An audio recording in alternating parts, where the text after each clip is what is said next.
and welcome to Scrapping on the Fly. My name is Kristen, and it's Sunday, so it's time for Scraplift Crafternoon. A hop where me and a group of my friends get together, find some inspiration, and scraplift it.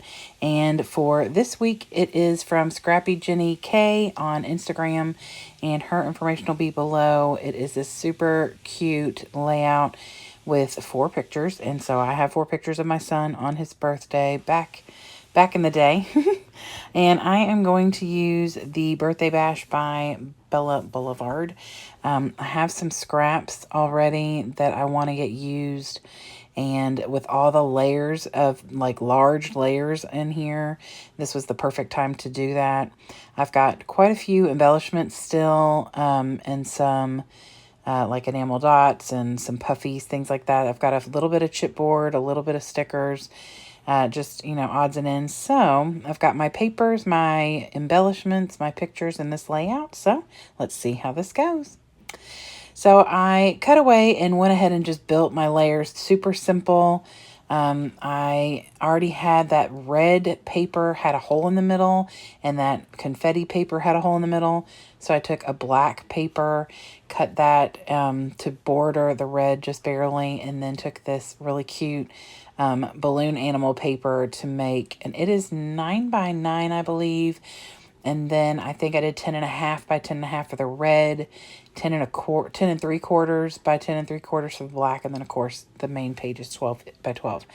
And I did distress the white on the inside with the balloon paper, and then I distressed the red, but I did not distress the black or the main outside. And I'm going to do the building on that, like all of the main portion of this layout in this balloon animal paper. And so her pictures are not matted, and that works really well because she's just got like a plaid background paper. And since my background paper is very busy, I decided I'd go ahead and mat them. Plus I had some scraps of like that red polka dot paper and things that I thought I'd go ahead and use. So I matte the top left and the bottom right picture in red. They're all matted in white first because they were a little darker and I want to lighten them up a little. And then I matte the one in the bottom left in a black and the one in the top right in like a teal. Just because I'm going to bring all these colors in, and this way they're kind of just getting introduced everywhere. And then I just build clusters from all the different things that are in this ephemera kit. And I have quite a bit of ephemera, and it's little bits and pieces like presents and cakes and candles, balloon animals, things like that. And I'm just building to where I feel like there's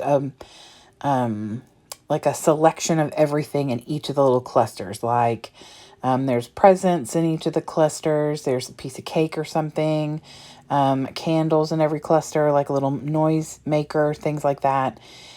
My clusters are pretty much where hers are. So I stick really close to the way that she has created her layout. Except she's got a little bit more dimension in her items. I do put some dimension on the little pinwheel that I put in this cluster over here on the left. I've kind of raised the points of the pinwheel so it gives it a little bit of dimension. And I also inked the edges so that it kind of stands out a little bit on that white paper. And but other than that, I do ink a few things. Like if the big thing of candles, I inked around that because it's gonna it's lined in white, and so it kind of disappears into that white background paper where the balloon animals are. But other than that, most everything else stood out well enough for me to where I didn't need to ink it. So I'm just using my Nuvo Deluxe adhesive to get all these little clusters down and add all the little bits and pieces of things that I wanted to get in here. And then I just take the enamel accents or enamel dots, and I just put one in each of the clusters. I put a purpley colored one in this bottom left because there wasn't really any purpley coloring down there. Put a little purple one in the top, and then a teal one up there, and then I put a little orange one down in the bottom. Just trying to pull whatever color wasn't as predominant or wasn't being represented in each corner, or each cluster. So and then I'm just going to finish it off with a couple of puffies, like this one, it's a piece of cake.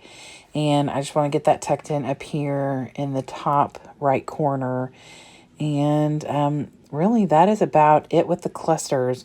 And then I'm going to work on a title. And I wanted to use a title from the chipboard. And the only other one I have says like awesome. And I like that. That was okay. But I really wanted to go with something that ties in what was going on in the picture. And we were at Chuck E. Cheese, which now looking back is a terrible thing. At the time, we didn't know my son couldn't have dairy. So but now that we know, obviously, we would never go there. But this is prior to that diagnosis. And so we were at Chuck E. Cheese. So I decided to use the word wishes from the chipboard collection. And I originally just started, and I was going to call it Cheesy Wishes. And then I pull in the word fun from the stickers on that big 12 by 12 sticker sheet. And so it says Cheesy Fun Wishes.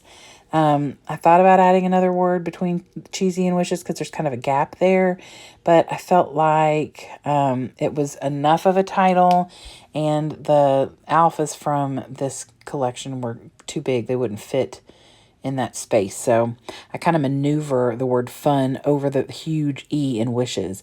And I'm perfectly thrilled with the way that it looks. Like, I like that it's, because it's not straight and even and all that stuff. It's kind of making a little arc over that E, and I'm okay with that. And then I finish it off with little wordy bits from my Tim Holtz small talk. She's got little words in each of her clusters, so I went ahead and pulled that, like best day ever, wishing you all you're wishing for, focus on what's important. And then one says, throw kindness around like confetti. And then I did tuck one up at the top that says, not my circus, not my monkeys. However, one of those is definitely my monkey. But here is that layout again from ScrappyJennyK. Her information will be below in the description box. Please go check out her Instagram, and any other social media that she has that we know about will be down there as well. Also, the playlist for the lovely ladies that I scraplift with every week. I adore, and I love watching how we take the same inspiration piece and how things are different. So I would love it if you'd go check them out as well. Hope you'll come back and see me again really soon. I will be here throughout the month of April, maybe not daily at all, but I will be here definitely tomorrow with Mix It Up Monday. So hope y'all have a great day. Hope you get a chance today to do something you love with someone you love, and happy scrapping.